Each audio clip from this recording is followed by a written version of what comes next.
വരും ദിവസങ്ങളിൽ കേരള രാഷ്ട്രീയത്തെ പിടിച്ചുലയ്ക്കുന്ന വൻ വെളിപ്പെടുത്തലുകൾ ഈ ചോദ്യം ചെയ്യലിലൂടെ പുറത്തുവരുമെന്നാണ് രാഷ്ട്രീയ കേന്ദ്രങ്ങൾ വിലയിരുത്തുന്നത്. കമ്പനിയുടെ കഴിഞ്ഞ 15 വർഷത്തെ സാമ്പത്തിക ഇടപാടുകളുമായി ബന്ധപ്പെട്ട കൃത്യമായ രേഖകൾ ഹാജരാക്കാൻ ശരൺ കർത്തയോട് ED ആവശ്യപ്പെട്ടിരുന്നു. ജയകർത്ത ഡയറക്ടറായ empower India capital investment private limited എന്ന സ്ഥാപനം കൃത്യമായി തിരിച്ചടവ് നടത്താനായിരുന്നിട്ടും എക്സാലോജി കമ്പനിക്ക് 50 ലക്ഷം രൂപ വായ്പ നൽകുന്നതുമായി ബന്ധപ്പെട്ട വിവരങ്ങളാണ് ED പ്രധാനമായും അന്വേഷിക്കുന്നത്. ഇതിനു മുന്നോടിയായി ശശിധരൻ കർത്തയുടെ മകളും CMRL ഡയറക്ടറുമായ ഷിബി S കർത്തയെയും കഴിഞ്ഞ ദിവസം ED ചോദ്യം ചെയ്തിരുന്നു.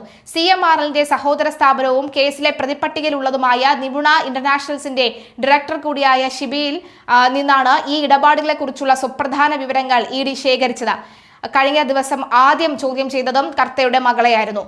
വീണയിൽ നിന്നും വിവരങ്ങൾ തേടിയ ശേഷം രേഖകളും മൊഴികളും ED വിശദമായി തന്നെ പരിശോധിക്കും. നേരത്തെ ഈ മാസം 12-ന് ഹാജരാകാൻ സമൻസ് നൽകിയിരുന്നെങ്കിലും ആരോഗ്യ പ്രശ്നങ്ങൾ ചൂണ്ടിക്കാട്ടി വൈദ്യപരിശോധനാ വിവരങ്ങൾ സഹിതം വീണ കൂടുതൽ സമയം തേടുകയായിരുന്നു. ഇതേ തുടർന്ന് ED 5 ദിവസത്തെ സാവകാശം അനുവദിച്ച് പുതിയ സമൻസ് നൽകി.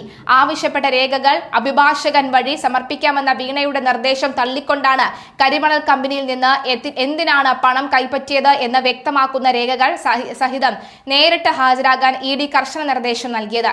ഈ സാഹചര്യത്തിലാണ് ഇന്ന് വീണ EDക്ക് മുന്നിൽ എത്തുന്നത്.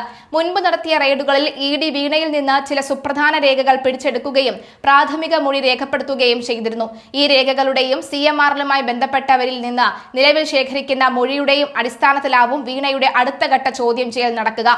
IT കൺസൾട്ടൻസി സേവനങ്ങളൊന്നും നൽകാതെ CMRL കമ്പനിയിൽ നിന്നും വീണയുടെ എക്സാലോജിക് സൊല്യൂഷൻസ് 2.78 കോടി രൂപ കൈപ്പറ്റിയെന്നാണ് EDയുടെ പ്രധാന കണ്ടെത്തൽ. 2016 മുതൽ 2021 വരെയുള്ള കാലയളവിലാണ് ഈ തുക കൈമാറിയത്.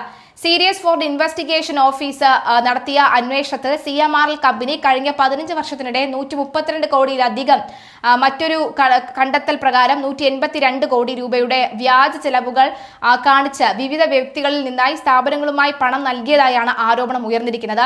ഈ കേസിൽ ഹൈക്കോടതി ED അന്വേഷണത്തിൽ അനുമതി നൽകിയതിനെ തുടർന്ന് SFIO ശേഖരിച്ച സാമ്പത്തിക ഇടപാടുകളുടെ രേഖകൾ പ്രത്യേക കോടതി EDക്ക് കൈമാറിയിരുന്നു.